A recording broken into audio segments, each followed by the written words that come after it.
Já alguma vez se perguntou que segredos se escondem sob as areias do tempo ou nas profundezas das selvas mais densas? Durante séculos, a humanidade tem sido fascinada por contos de cidades de ouro, ilhas míticas e impérios que desapareceram sem deixar rastro.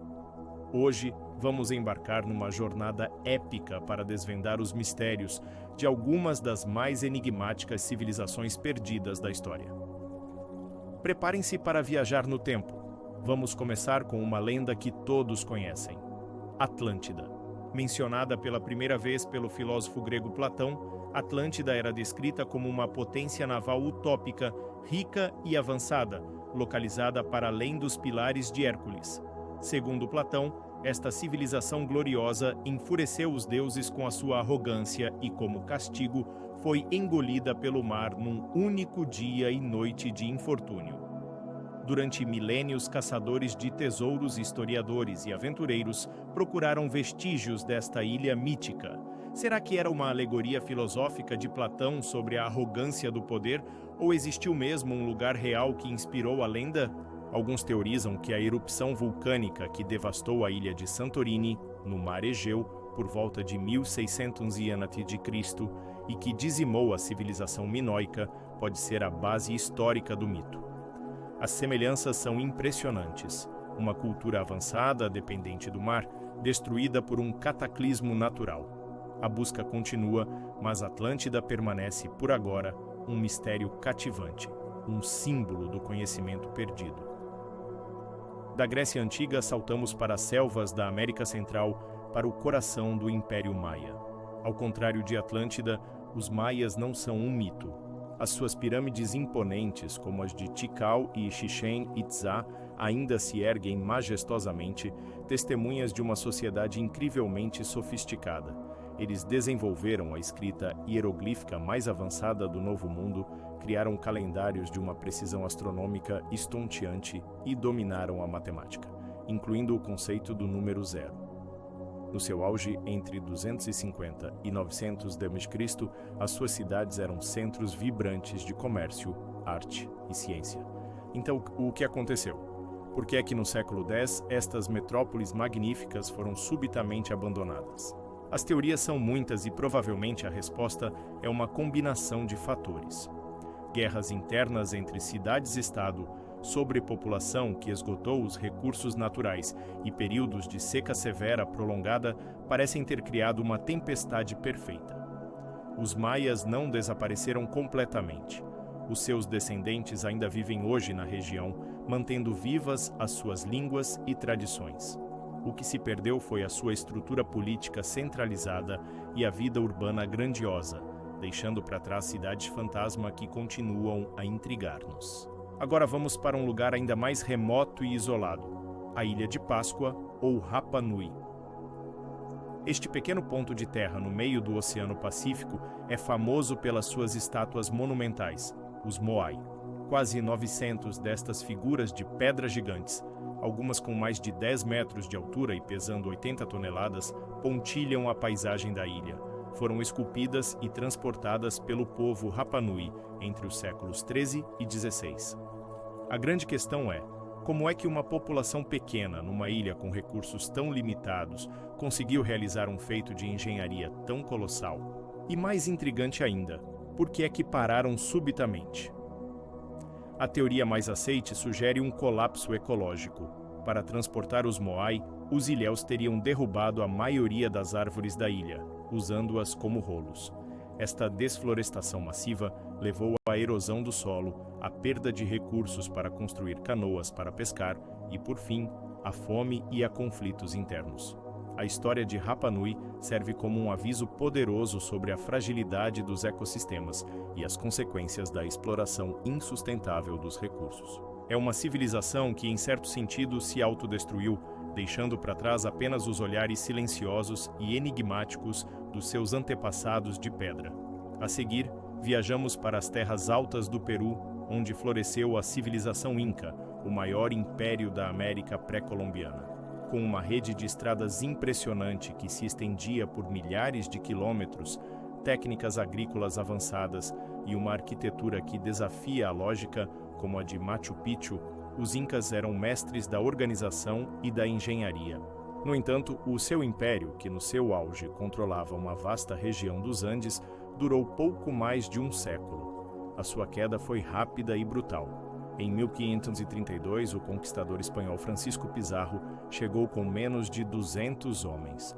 Como foi possível que um grupo tão pequeno derrubasse um império de milhões? A resposta está novamente numa combinação de fatores. O império já estava enfraquecido por uma guerra civil entre dois irmãos que disputavam o trono. Além disso, os espanhóis trouxeram consigo doenças como a varíola, para as quais os incas não tinham imunidade, causando uma epidemia devastadora que dizimou a população. A superioridade do armamento espanhol, com aço e armas de fogo, fez o resto. Embora o império tenha caído, o legado inca sobrevive na cultura, na língua quichua e nos seus descendentes que ainda hoje habitam os Andes. Vamos agora para o vale do rio Indo, no que é hoje o Paquistão e a Índia, para explorar uma das primeiras grandes civilizações urbanas do mundo, a civilização do Vale do Indo, também conhecida como Civilização Harappa. Contemporânea do Egito Antigo e da Mesopotâmia, esta cultura floresceu por volta de 2500 a.C. As suas cidades, como Mohenjo-Daro e Harappa, eram incrivelmente bem planeadas, com ruas em grelha, sistemas de saneamento sofisticados e casas de tijolo cozido. Eram comerciantes habilidosos com rotas que se estendiam até a Mesopotâmia. O mais frustrante para os arqueólogos é que, apesar de terem deixado para trás milhares de artefactos com uma escrita própria, ninguém conseguiu ainda decifrá-la. Sem entender a sua escrita, muitos aspectos da sua sociedade, religião e governo permanecem um mistério profundo. Por volta de 1900 a.C., esta civilização entrou em declínio e as suas cidades foram abandonadas. A causa? As evidências apontam para mudanças climáticas. A alteração dos padrões das monções pode ter secado os rios que sustentavam a sua agricultura, forçando a população a migrar para outras áreas. A civilização do Vale do Indo é a prova de que uma sociedade pode ser extremamente avançada e, ainda assim, vulnerável às forças da natureza. Por fim, não podemos falar de civilizações perdidas sem mencionar o lendário Reino de Sabá, governado pela famosa Rainha de Sabá. Mencionado em textos religiosos como a Bíblia e o Alcorão, este reino era conhecido pela sua imensa riqueza, especialmente em ouro, incenso e especiarias.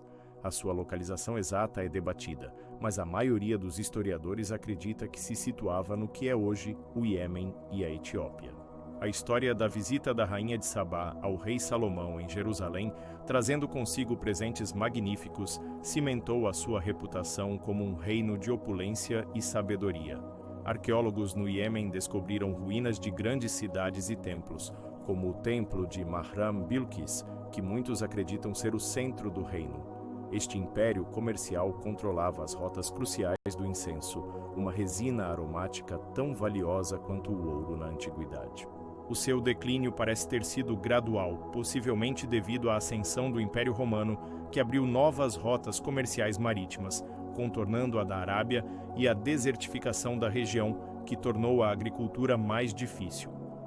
O reino de Sabá desapareceu lentamente nas areias do deserto, mas a sua lenda de riqueza e mistério perdura. De Atlântida aos Incas, da Ilha de Páscoa ao Vale do Indo, estas civilizações perdidas contam-nos uma história que é, ao mesmo tempo, fascinante e um aviso. Elas mostram-nos o quão alto a humanidade pode chegar em termos de inovação, arte e organização social. Mas também nos lembram da nossa própria fragilidade. Mudanças climáticas, esgotamento de recursos, guerras internas e pandemias não são apenas problemas do passado, são desafios que enfrentamos hoje. Talvez a maior lição que estas culturas nos deixam seja a da humildade. Elas ensinam-nos que nenhuma civilização, por mais poderosa que seja, é eterna. Ao estudar os seus erros e os seus triunfos, podemos talvez aprender a construir um futuro mais sustentável e resiliente para essa nossa própria civilização. E assim, termina a nossa viagem de hoje. Qual destas civilizações perdidas o fascina mais? Deixe o seu comentário abaixo, adoraria saber a sua opinião. Se gostou desta exploração dos mistérios do passado, Não se esqueça de deixar um gosto, partilhar este vídeo com os seus amigos curiosos e, claro, subscrever o canal e ativar o sininho para não perder as nossas próximas aventuras. Muito obrigado por nos acompanhar e até a próxima.